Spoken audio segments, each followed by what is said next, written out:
Buenos días, buenas tardes, buenas noches. El día de hoy continuamos con el tema que hemos venido tratando en los videos anteriores y hablamos de la mentira, como ese pecado que nos aparta del amor de Dios y hace que nuestras obras no sean agradables para Él. Y bien, para empezar con este tema, vamos, como siempre, poniendo la presencia de la Santísima Trinidad, invocando a la tercera persona, la Santísima Trinidad, el Espíritu Santo, para que nos asista en este ya penúltimo encuentro. En el nombre del Padre, del Hijo y del Espíritu Santo. Amén. Oh Espíritu Santo, amor del Padre y del Hijo, inspírame siempre lo que debo pensar, lo que debo decir, cómo debo decirlo, lo que debo callar, lo que debo escribir, cómo debo actuar, lo que debo hacer para procurar tu gloria en bien de las almas y de mi propia santificación. Espíritu Santo, ilumina mi entendimiento y fortifica mi voluntad. Dame agudeza para entender, capacidad para retener, método y facultad para aprender, sutileza para interpretar, gracia y eficacia para hablar. Dame acierto al empezar, dirección al progresar y perfección en el acabar. Amén. María, Madre del Buen Consejo, ruega por nosotros. En el nombre del Padre, del Hijo y del Espíritu Santo. Amén. Y bien, el día de hoy, como todos los días, vamos a compartir la lectura que nos ha acompañado al inicio de cada encuentro. Y es el texto de Gálatas capítulo 6, versículo 1. Hermanos, si a alguien se le sorprendiera en alguna falta, vosotros que sois espirituales, corregidle con espíritu de mansedumbre, fijándote en ti mismo, no vaya a ser que tú también seas tentado. Palabra de Dios. Te alabamos, Señor. Recordemos esto, tengámoslo presente a la luz de lo que hemos compartido y lo que estaremos compartiendo el día de hoy, enfocándonos principalmente al tema de lo que nos atañe, que es la mentira. Este texto va a tener varias partes complementarias. El texto que vamos a compartir es la carta de Santiago del Nuevo Testamento, capítulo 2. Vamos a leer todo el capítulo 2. Y vamos a dividirlo como lo tiene acá la división temática de la Biblia de Navarra, que lo tiene dividido en 3 partes. Capítulo 2 inicia en el versículo 1, ya con un subtítulo que dice: Incoherencia de la aceptación de personas. Incoherencia de la aceptación de personas. Versículo 1. Hermanos míos, no intentéis conciliar la fe en nuestro Señor Jesucristo, glorioso, con la aceptación de personas. Supongamos que entran en vuestra asamblea un hombre con anillo de oro y vestido espléndido, y entra también un pobre mal vestido, y os fijáis en él que lleva el vestido espléndido y le decís: tú siéntate aquí en un buen sitio, y en cambio al pobre le decís: tú quédate ahí o siéntate en el suelo a mis pies. ¿No estáis haciendo entonces distinción entre vosotros y juzgando con criterio perverso?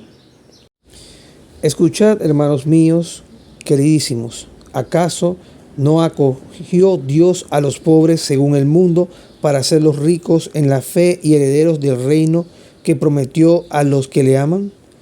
Vosotros, en cambio, habéis deshonrado al pobre. ¿Y no son los ricos quienes os oprimen y os arrastran a los tribunales? ¿No son ellos los que blasfeman el hermoso nombre que ha sido invocado sobre vosotros? Si cumplís la ley rígida, según dice la Escritura, amarás a tu prójimo como a ti mismo, obraréis bien. Pero si hacéis acepción de personas, cometéis un pecado, y la ley os condena como transgresores. Porque quien observa toda la ley, pero falta en un solo mandamiento, se hace reo de todos. Porque aquel que dijo: no cometerás adulterio, dijo también: no matarás. Y así no cometas adulterio, pero matas, te has hecho transgresor de la ley. Por tanto, hablad y obrad como quienes van a ser juzgados por la ley de la libertad. Porque quien no practica la misericordia tendrá un juicio sin misericordia. La misericordia, en cambio, prevalece frente al juicio. Palabra de Dios, te alabamos, Señor. Aquí me detengo un momento. Llegamos al versículo, específicamente versículo 13 del capítulo 2. Dijimos que íbamos a compartir todo el capítulo 2, pero me quiero detener aquí porque esta lectura, a pesar de que uno dirá, pero bueno, no es como las anteriores que hablaban de una mentira y había una mentira, hasta donde vamos en el desarrollo de la misma, sí nos llama a un punto muy importante. Les voy a decir cuál es. Nos llama a no vivir una doble moral, y eso es una forma de mentira. Ahora hablamos de una mentira más menos intrínseca, y en este caso una mentira que no se puede evidenciar como tal, pero sigue siendo pecado de mentira. Y aquí la carta de Santiago nos lo recuerda a través del ejemplo del hombre rico, del hombre que se ve como persona de bien, de dinero o lo que sea, como queramos verlo, y de un pobre. Si nosotros balanceamos y no tratamos a todos, digamos así, por igual, con igual dignidad, igual respeto y demás, caemos exactamente en esta doble moral. Y la doble moral es una forma de mentira. Y esa forma de mentira nos hace reo de pecado. Y no solo por ese mandamiento de no mentirás, sino como dice el texto, y como ya también hemos visto en días anteriores, nos va armando, va mancomunándose muchas veces con ese tipo de pecado. Aquí claramente volvemos al tema de la concupiscencia de los ojos. Nosotros juzgamos por lo que vemos. Él llega a nuestros ojos y decimos, no, el pobre que se siente en otro lado, que se siente a los pies de uno, como si fuera un esclavo. Cuidado, porque el pobre representa a esos pequeños, a esos que si le hacemos algo, como dijo nuestro Señor Jesucristo, hay de los que hagan algo incorrecto, estoy parafraseando el texto, con uno de estos pequeños. Y esos pequeños son los más necesitados, los más humildes, tanto materialmente como espiritualmente. Pueden ser ambas o una de ambas. Hay que tener cuidado. Porque podemos caer en esto, fácilmente en este pecado. Y al final, al caer en este pecado, no solo se va mancomunando sino que van saliendo otros y otros y otros y otros, como hemos visto en los videos anteriores. Ahora, después de esta breve explicación con respecto a este texto, continuaremos el desarrollo del capítulo 2. Entramos al versículo 14. Acá tiene un subtítulo que dice, la fe sin obras está muerta. Estamos hablando en el capítulo 2, versículo 14 de la carta de Santiago. Dice lo siguiente, versículo 14. ¿De qué sirve, hermanos míos, que uno diga tener fe si no tiene obras? ¿Acaso la fe podrá salvarle? Si un hermano o una hermana está desnudo y carece del sustento cotidiano, y alguno de vosotros les dice, id en paz, calentaos y saciaos, pero no le dais lo necesario para el cuerpo, ¿de qué sirve? Así también la fe, si no va acompañada de obras, está realmente muerta. Pero alguno podrá decir, tú tienes fe y yo tengo obras. Muéstrame tu fe sin obras y yo, por mis obras, te mostraré la fe. ¿Tú crees que hay un solo Dios? Haces bien, pero también los demonios lo creen y se estremecen.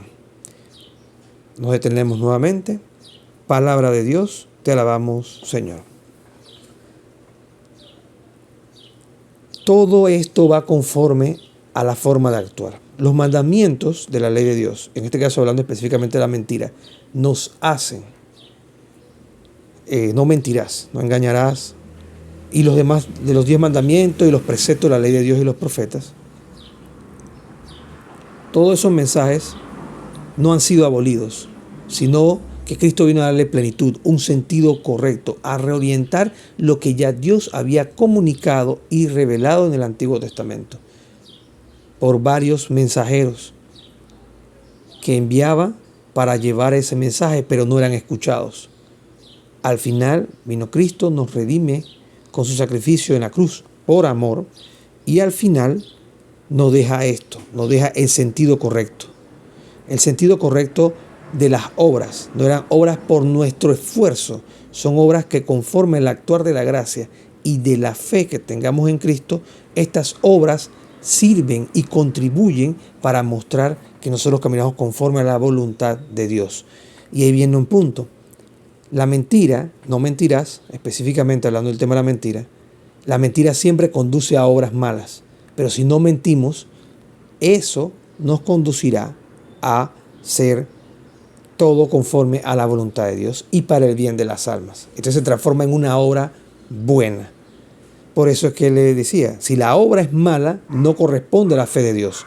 Pero si la obra es buena o actuamos conforme a los mandamientos de la ley de Dios, que lo podemos resumir en amar al prójimo como uno mismo, como decíamos en el texto anterior, en este caso mismo en el capítulo 2, para ver si lo encuentro aquí rápidamente. Versículo 8. Si cumplís la ley rija, según dice la Escritura, amarás a tu prójimo como a ti mismo, obraréis bien. Y una de esas es no mentir. Entonces, la obra que se habla acá, trayendo al tema de la lectura, no involucra que las obras salvan, solo las obras. No, el cristiano católico no cree eso. Él cree que la fe se manifiesta en el obrar del ser humano, en este caso en lo que hagamos. Y específicamente en el tema de la mentira, tiene que ver con eso. El obrar de nosotros se va a ver reflejado en no mentir, en el cumplir la ley de Dios, y esa es la obra que quiero resaltar en este texto. Ahora, este mismo texto de la segunda carta de Santiago, capítulo 14 al versículo 19, todo esto que vemos acá va directamente, digámoslo así, relacionado con todos los mandamientos y la ley de Dios. No podemos desvincular la fe sin las obras. Nosotros somos unos cristianos, en este caso seguidores de Cristo, en totalidad. No somos una parte como que solamente fe y las obras no son necesarias. Lo dice claramente Santiago, que es palabra de Dios, como dice acá. Vamos a ver, estoy buscándola acá. Y miren esta distinción clara que hace Santiago en el versículo 18 del capítulo 14. Pero alguno podría decir, tú tienes fe y yo tengo obras. ¿Ok?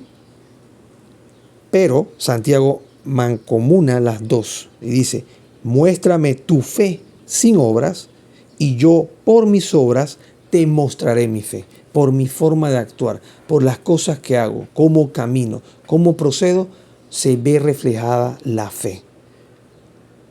No tanto es como yo hacer para tratar de, por mis fuerzas, ser salvo, sino que las obras van a ser una consecuencia directa de la fe que estoy viviendo. No voy a gritarle a la voz, a voz populi, digamos así, yo tengo fe, fe. No, sino que a través de las obras, de mi forma de actuar y mi forma de proceder con los demás, se ve reflejada la fe que yo profeso en Cristo nuestro Señor, como cristianos que somos. Aquí solamente quiero agregar algo, y es la anécdota que creo que ya conté en muchas novenas y en algunos momentos. Es la anécdota de San Francisco de Asís y San Antonio de Padua, que ambos salen a predicar, y él dice, yo salgo a predicar, vamos a predicar, le dice San Francisco de Asís a San Antonio de Padua. Salen a caminar, dan la vuelta, la gente los ve y todo, y dice San Antonio, pero cuando regresan, pero ¿cuándo vamos a predicar? ¿O cuándo predicamos? Y dice San Francisco, no es solamente el hecho de que ellos nos vieran, ya es una forma de predicación. Ellos saben quiénes somos. Y si alguien nos preguntaba, entonces nosotros hablábamos. Muéstrame tu fe. Eso es vivir el versículo 18 del capítulo 2 de la carta de Santiago. Pero alguno podría decir, tú tienes fe y yo tengo obras. Muéstrame tu fe y muéstrame tu fe sin obras y yo por mis obras te mostraré la fe. Avanzamos entonces. Versículo 20. En este caso tomamos el versículo 20 del capítulo 2 en adelante. Con este terminamos esta reflexión de la carta de Santiago. Aquí la Biblia de Navarra tiene un subtítulo que dice: Testimonio de personajes bíblicos. Testimonio de personajes bíblicos. Esta parte va a dar el sustento a lo que mencionaba Santiago y al tener cuidado de cómo actuamos, cuáles son nuestras obras. Y a veces uno se queda con obras como que haz y haz. Pero a veces las obras es cumplir con nuestro deber de Estado. A veces nuestras obras son a obedecer a nuestros padres, obedecer a nuestros abuelos, a nuestros tíos, a nuestros familiares en general, o obedecer a Dios. Dice el versículo 20: ¿Quieres saber, hombre necio, cómo la fe sin obras es estéril? Abraham, nuestro padre, ¿acaso no fue justificado por las obras cuando ofrecía a su hijo Isaac sobre el altar? ¿Ves cómo la fe cooperaba con sus obras y cómo la fe alcanza su perfección por las obras? Y así se cumplió la escritura que dice: creyendo Abraham a Dios, y le fue contado como justicia, y fue llamado amigo de Dios. Ya veis que el hombre queda justificado por las obras, y no por la fe solamente. Del mismo modo, Rahab, la meretriz, no fue también justificada por las obras cuando hospedó a los mensajeros y les hizo salir por otro camino. Porque como el cuerpo sin espíritu está muerto, así también la fe sin obras está muerta. Palabra de Dios. Te alabamos, Señor. Este último texto nos vuelve a decir la importancia de tener una vida coherente. No se trata solamente de vivir diciendo yo creo en la verdad, yo creo en Cristo, el camino, la verdad y la vida, pero si yo soy un mentiroso o una mentirosa, o cometo esto con mucha regularidad y no me confieso de ese pecado, ¿cómo puedo vivir conforme a una fe si mis obras dicen lo contrario? Esta lectura también nos trae, este capítulo de Santiago también nos trae esto. Una fe que no es coherente con nuestro actuar, nuestra forma de vida, es una fe muerta, como dice el versículo 26. Porque como el cuerpo sin espíritu está muerto, así también la fe sin obras está muerta. Simplemente creer una fe para adentro y a mí no me importa lo que diga la gente y yo hago mi vida porque yo vivo una vida paralela, una dualidad. Mi fe es una cosa y mi forma de actuar con el prójimo es otra. Y caemos en ese pecado que activa en nosotros la soberbia de decir, ya yo soy salvo. Cuidado. Santiago en esta carta también nos exhorta en ese proceso de conversión constante. Porque hay unas obras que debemos ejercitar. Pero esas obras no son las obras que por ellas solas nos van a salvar. Sino que la fe amarrada con las obras hace que la fe se vea reflejada y que seamos realmente cónsonos, no solo dentro de cuatro paredes en un templo, sino que nuestra vida en su totalidad gire en torno a lo que Cristo quiere de cada uno de nosotros. Y bien, para terminar este video, el día de hoy vamos a cerrar como siempre, con un Padre Nuestro, una María y un Gloria. Les invito a releer este texto con calma y a analizarlo y aplicarlo en nuestra vida en función a cualquier pecado que nosotros creamos que no cometemos. Y nos daremos cuenta y tal vez Dios nos hable a través de la Escritura y nos diga algo que creamos que sea importante, que debemos cambiar en esta Cuaresma, que ya estamos prácticamente más allá de la mitad de este tiempo de Cuaresma, la fecha que grabamos este video. En el nombre del Padre, del Hijo, del Espíritu Santo. Amén. Padre nuestro que estás en el cielo, santificado sea tu nombre. Venga a nosotros tu reino, hágase tu voluntad, así en la tierra como en el cielo. Danos hoy nuestro pan de cada día, perdona nuestras ofensas, como también nosotros perdonamos a los que nos ofenden. No nos dejes caer en tentación y líbranos del malo. Amén. Dios te salve María, llena eres de gracia, el Señor es contigo, bendita tú eres entre todas las mujeres, y bendito es el fruto de tu vientre Jesús. Santa María, Madre de Dios, ruega por nosotros pecadores, ahora y en la hora de nuestra muerte. Amén. Gloria al Padre, al Hijo y al Espíritu Santo, como era en el principio, ahora y siempre, por los siglos de los siglos. Amén. En el nombre del Padre, del Hijo y del Espíritu Santo. Amén. Antes de decirle, como siempre me despido, saludos, quiero compartirles algo que omití compartir con respecto a mis apuntes del capítulo 2 de la Carta de Santiago. Decir tengo fe sin obras es una incoherencia y nos hace mentirosos. No solo mentimos con palabras, mentimos con una vida incoherente. Tenemos en cuenta esto para este día y lo dejo para que reflexionemos este texto a la luz de este tiempo fuerte que vivimos, que es la Cuaresma. Saludos.